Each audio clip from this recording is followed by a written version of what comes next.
Have you been recommended to have your tonsils removed to improve your obstructive sleep apnea because you can't use CPAP? Well, how do you know that removing tonsils, which is a pretty painful surgery, will actually help your apnea?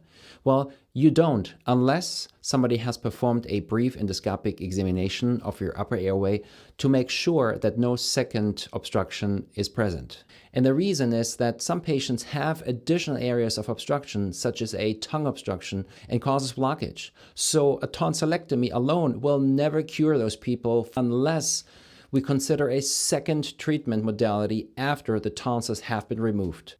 I believe that every patient should undergo a brief twilight examination called drug-induced sleep endoscopy, where we evaluate the patient's airway before intervening with any surgical procedure. That helps me and the patient to set expectations and to come up with a tailored treatment plan.